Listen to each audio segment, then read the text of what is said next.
Hello students, welcome to our channel T20 banking. और आपके पीछे जो आज का टॉपिक दिख रहा है वो है सस्टेनेबल डेवलपमेंट। और ये टॉपिक है बेसिकली क्लास 8, 9, 10 के लिए, ठीक है। और 5, 6, 7 के लिए उनके लिए थोड़ा सा इजी टॉपिक किया जाएगा। तो ये आपका डिबेट वाला टॉपिक है जो कि मैंने अभी लिखा है इसको। और क्या बोलते हैं इसको कि इसको मतलब आप लोग को इसमें से जैसा चाहे आप लोग को नोट्स बनाना है। तो मैं आप लोग को एक्सप्लेन कर देता हूँ सस्टेनेबल डेवलपमेंट। तो सबसे पहले हम लोग स्टार्ट करेंगे इंट्रोडक्शन से। तो इंट्रोडक्शन में हम लोग का क्या दिया गया है, sustainable development is a concept और comma way of understanding the world and a method for solving global problems. Sustainable development हम लोग का एक ऐसी धारणा है जो कि जिससे कि हम लोग क्या कर सकते हैं कि दुनिया को समझ सकते हैं और सारी दुनिया में जितनी भी प्रॉब्लम्स हो रही हैं उन प्रॉब्लम्स को हम लोग क्या कर सकते हैं, सॉल्व कर सकते हैं। The world population is increasing, जैसे कि हम लोग को पता है कि दुनिया की जो पॉपुलेशन है वो क्या हो रही है, इंक्रीज हो रही है। The world population is increasing and this increasing population needs basic essential thing to survive such as food, safe water, healthcare and shelter। हम इंसान लोग हैं, हम इंसान लोग क्या करते हैं कि अपने लिए घर बनाते हैं, कपड़ा लत्ता का इंतजाम करते हैं और जॉब करते हैं, खाना खाने मतलब पैसा आएगा तो खाना खाएंगे और अच्छी लाइफस्टाइल जिएंगे। तो जैसे जैसे ये पॉपुलेशन जनसंख्या बढ़ती जा रही है वैसे ही क्या हो रहा है कि खाने का डिमांड भी बढ़ते जा रहा है, पानी के पीने का, सेफ वाटर का भी डिमांड बढ़ते जा रहा है, हेल्थ केयर का भी, बीमारियों के इलाज के अच्छे हॉस्पिटल्स का भी डिमांड बढ़ते जा रहा है और रहने का जगह भी क्या हो रहा है, बढ़ते जा रहा है। मतलब शेल्टर के लिए, रहने के लिए जगह का भी डिमांड होती जा रही है। अब देखिए, sustainable development means meeting the needs of people without, इसको आप लोग ये जो है इस पूरे इंट्रोडक्शन में आप लोग का ये मेन पॉइंट हो सकता है यहाँ पे, sustainable development means meeting the needs of people without compromising the ability of future generation. Sustainable development का मतलब ये होता है कि हमारे जितने भी जरूरतें हैं, लोगों की जितनी भी जरूरतें हैं, उन जरूरतों को पूरा करना बिना हमारे आने वाली पीढ़ियों की जरूरतों को नुकसान पहुंचाए या इफेक्ट करे, ठीक है। और इसका डेफिनेशन क्या हो जाएगा, and defined as the development that meets the needs of present generation without excessive use or abuse of natural resources so that can be preserved for the next generation। ये आपका पूरे इंट्रोडक्शन में सबसे main point है कि define कैसे करेंगे, definition क्या होगा, that the sustainable development that meets the needs of present generation. Present आज की जो जनरेशन है, आज के जो लोग रह रहे हैं, उनकी जरूरतों को पूरा करते हुए पूरा करना विदाउट एक्सेसिव यूज और अब्यूज, बिना एक्सेसिव यूज मतलब फालतू इस्तेमाल न करके, और जितने भी हमारे नेचुरल रिसोर्सेस हैं उनको क्या करना है, प्रिजर्व करके रखना है, जिससे कि हमारे आने वाली पीढ़ी जो है वो भी इन नेचुरल रिसोर्सेस का इस्तेमाल कर सके। जैसे कि फॉर एग्जांपल डीजल और पेट्रोल। तो डीजल और पेट्रोल जो हमारे नेचुरल रिसोर्सेस है उसका यूज तो हम लोग कर ही रहे हैं, बट आजकल मार्केट में देखेंगे कि इलेक्ट्रिक मोटर आ जा रहे हैं, इलेक्ट्रिक गाड़ियां भी आ रही हैं। तो वो इलेक्ट्रिक गाड़ियां जो इलेक्ट्रिसिटी पे चल रही हैं, तो ये सब जो कंसर्न लिया जा रहा है, स्टेप लिया जा रहा है, इसको इसलिए लिया जा रहा है कि जो डीजल और पेट्रोल हो इनकी बचत हो सके और हमारे आने वाले जनरेशन भी डीजल और पेट्रोल का इस्तेमाल कर सके। एक और एग्जांपल आप लोग का हो सकता है जो कि क्या बोलते हैं उसको, सॉरी मैं ऐड करता हूँ अगर आप लोग लिख रहे होंगे तो। एक और एग्जांपल आप लोग का हो सकता है, ये हो सकता है कि आप लोग का वो क्या बोलते हैं उसको, ट्रेन। पहले आप लोग देखे होंगे मतलब कि ट्रेन जो डीजल पे, कुछ ट्रेन के इंजन डीजल पे चलते हैं और कुछ ट्रेन के इंजन इलेक्ट्रिक इंजन होते हैं। तो इसी सस्टेनेबल डेवलपमेंट को ध्यान में रखते हुए क्या किया गया कि इलेक्ट्रिक इंजन का इस्तेमाल करना शुरू किया गया, जिसके वजह से क्या होगा कि हमारे जो डीजल और पेट्रोल की बचत होगी, और डीजल पेट्रोल की बचत होने से क्या होगा कि हमारे फ्यूचर जनरेशन भी उसका इस्तेमाल कर सकते हैं। अब ये जो सस्टेनेबल डेवलपमेंट का मतलब मैं उम्मीद करता हूं कि आप लोग को समझ में आ गया होगा। सस्टेनेबल डेवलपमेंट का बेसिक मतलब ये होता है कि आज के जितने भी नेचुरल रिसोर्सेस हैं उनका इस प्रकार से इस्तेमाल करना, मतलब बहुत ही अच्छी तरीके से इस्तेमाल करना कि उनको बचा के रखा जा सके, ज्यादा वेस्ट ना किया जाए, कि हमारे फ्यूचर जनरेशन भी सालों सालों तक इस्तेमाल कर सकते हैं। There are 3 main aims of sustainable development. Sustainable development का जो कॉन्सेप्ट होता है उसमें तीन चीजों को बहुत ज्यादा ध्यान से रखा जाता है। सबसे पहला इकोनॉमिक, आर्थिक तौर पे अटेंडिंग बैलेंस्ड ग्रोथ। आर्थिक तौर पे एक बैलेंस्ड ग्रोथ होना चाहिए, जैसे कि चेक एंड बैलेंस होना चाहिए कि सबके पास नौकरी हो, सबके सारी सुविधाएं हैं, इन्फ्लेशन ज्यादा ना बढ़े, मतलब महंगाई ज्यादा ना बढ़े या कुछ ज्यादा कम ना हो जाए, ठीक है। तो ये चीज होता है, ज्यादा बेरोजगारी ना हो, उत्पादन क्या बोलते हैं कि ज्यादा ना हो जाए या उत्पादन कम ना हो जाए, मांग ज्यादा ना बढ़ जाए या मांग की कमी ना हो जाए। इसीलिए हम लोग क्या करते हैं, बैलेंस ग्रोथ का हम लोग बात करते हैं। एनवायरमेंट, इसी चीज में एनवायरमेंट को भी देखा जाता है, प्रिजर्विंग इकोसिस्टम। हमारा जो इकोसिस्टम है, हमारे आसपास जो भी हमारे क्या बोलते हैं कि जो एनवायरमेंट है उसको भी बचा के रखना, उसको भी बहुत अच्छी तरीके से इस्तेमाल करना। और हमारा सोसाइटी में क्या आ जाता है, 3 चीजों में, equal access of resources to all human being. जितने भी इंसान हैं, जितने भी हमारे जो इकोसिस्टम में जो भी हमारा नेचुरल रिसोर्सेज है जिसका एक्सेस कर रहा है, उनको क्या हो सके, इक्वल एक्सेस मिल सके, सबको बराबरी के तौर पे इस्तेमाल करने का हक होना चाहिए। ये है अपना सस्टेनेबल डेवलपमेंट का इंट्रोडक्शन। ओके, तो अभी आगे का पार्ट डिस्कस किया जाएगा, तो आगे के पार्ट के लिए चलते हैं आगे के पार्ट पे। Okay, thank you.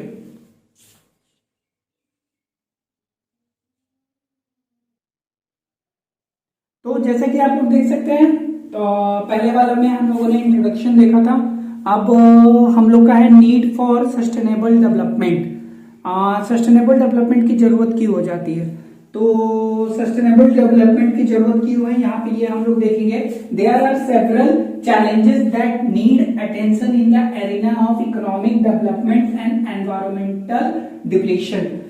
हम लोग जो भी आर्थिक गतिविधियां करते हैं अपने विकास के लिए, ठीक है, तो वहां पे कई सारे ऐसे ऐसे प्रॉब्लम्स हैं, कई सारे ऐसे ऐसे चुनौतियां हैं जहां पे हमें आर्थिक विकास भी करना है और जो पर्यावरण का जो क्षरण हो रहा है, जो पर्यावरण का डिप्लीशन हो रहा है, उसको भी बहुत ज्यादा ध्यान में रखना है। और ये सबसे बड़ी प्रॉब्लम है, क्योंकि आर्थिक विकास के लिए क्या करना पड़ता है, पर्यावरण से ही नेचुरल रिसोर्सेज का ज्यादा से ज्यादा अगर आर्थिक विकास करना है तो ज्यादा से ज्यादा आपको एनर्जी, ताकत की जरूरत पड़ेगी। और ताकत कहाँ से मिलता है, हम लोग को एनवायरमेंट से ही मिलता है। और जितना ज्यादा ताकत की जरूरत पड़ेगी, एनर्जी की जरूरत पड़ेगी, उतना ज्यादा हम लोग और ज्यादा क्या करेंगे, एनवायरमेंट में इंटरफेयर करेंगे।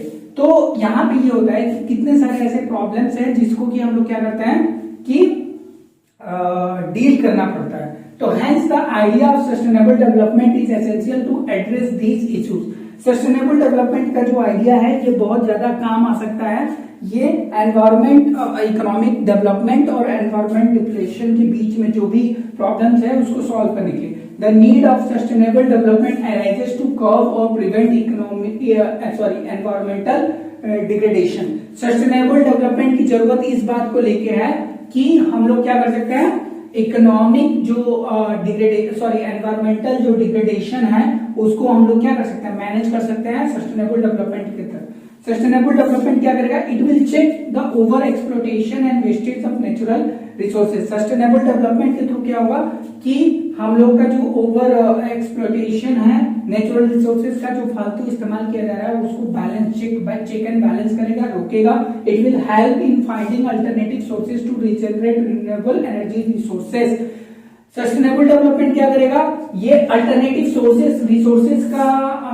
रिसोर्सेज निकालेगा जिससे कि हम लोग क्या कर सके, नेचुरल रिसोर्सेज को जितना ज्यादा कम हो सके उतना ज्यादा प्रयोग करें। जैसे कि मैंने एग्जांपल दिया था, एक एग्जांपल हो जाता है हमारा इलेक्ट्रिक वाला हो जाता है, और एक एग्जांपल जो हमारा क्या बोलते हैं कि जो मान लो बिजली का ज्यादा खपत हो रहा है, ज्यादा इस्तेमाल हो रहा है, तो सोलर पैनल्स का इन्वेंशन किया गया जिससे कि हम क्या कर सकते हैं, बिजली जनरेट कर सकते हैं। तो it ensures a safer human life and a safer future for next generation. और सस्टेनेबल डेवलपमेंट क्या करता है, एक सुरक्षित इंसान का जीवन बनाता है और आने वाले फ्यूचर जनरेशन के लिए भी क्या करता है, वो आने वाले फ्यूचर जनरेशन के लिए भी एक सुरक्षित माहौल, सुरक्षित एनवायरनमेंट बनाता है। अब हम लोग चलेंगे अपने नेक्स्ट टॉपिक की तरफ।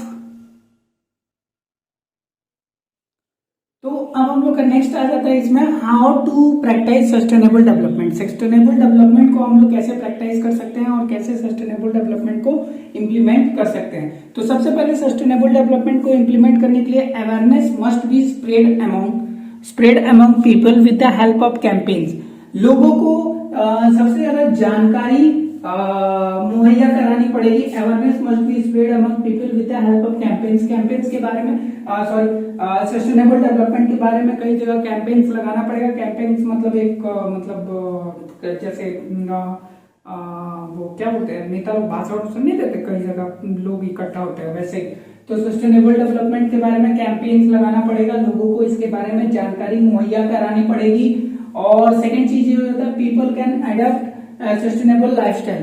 लोग अपने आप में सस्टेनेबल लाइफस्टाइल को एडेप्टेशन कर सकते हैं। कैसे, स्विच ऑफ लाइट, जब भी लाइट की जरूरत ना हो तब उसको बंद कर दें। Using public transport instead of private automobiles, मतलब निजी गाड़ियों का इस्तेमाल करने के बजाय पब्लिक ट्रांसपोर्ट का इस्तेमाल करें। यूजिंग इको फ्रेंडली प्रोडक्ट, जितने भी हमारे प्रोडक्ट होते हैं जो कि इको फ्रेंडली प्रोडक्ट हैं, जैसे कि जो इजीली उनको यूज करके अगर थ्रो कर दिया जाए तो इजीली क्या हो जाए, डिकम्पोज हो जाए, पर्यावरण में मिक्स हो जाए। जैसे प्लास्टिक होता है, प्लास्टिक हम लोग यूज कर लेते हैं तो प्लास्टिक जाके डिकम्पोज नहीं होता है, तो वो इको फ्रेंडली प्रोडक्ट नहीं है। तो वैसे ही हम लोग का इको फ्रेंडली प्रोडक्ट इस्तेमाल करना पड़ेगा। और एक क्या हो सकता है, मिनिमाइज वेस्ट जनरेशन। जितने भी हमारे कचरे का उत्पादन होता है उसको क्या करना है, उसको कम से कम करना है by using the principle of 4R। 4R का जो एक प्रिंसिपल है जिसमें क्या आता है, refuse, reduce, reuse and recycle. ठीक है, ये हमारे ये होता है। अब नेक्स्ट चीज क्या होती है, तीसरा point, education must be provided to people about sustainable development and lifestyle. लोगों को जागरूक करना बहुत ज्यादा इंपॉर्टेंट है सस्टेनेबल डेवलपमेंट और क्या बोलते हैं, सस्टेनेबल लाइफस्टाइल के बारे में। अगर लोगों को पता ही नहीं रहेगा इसके बारे में तो लोग सस्टेनेबल डेवलपमेंट को फॉलो ही नहीं कर पाएंगे। ठीक है, और तो हमारा चौथा पॉइंट हो जाता है, government of India has taken number of initiative. हमारी जो भारतीय सरकार है उन्होंने कई सारा ऐसा काम किया है on both mitigation and adaptation strategies, कि कैसे सस्टेनेबल डेवलपमेंट को क्या करना है, इम्प्लीमेंट करना है। ठीक है, विद एन एम्फेसिस ऑन, तो किस क्षेत्र में काम किया है, with N emphasis on clean and efficient energy system. एक ऐसा एनर्जी सिस्टम क्या बोलते हैं कि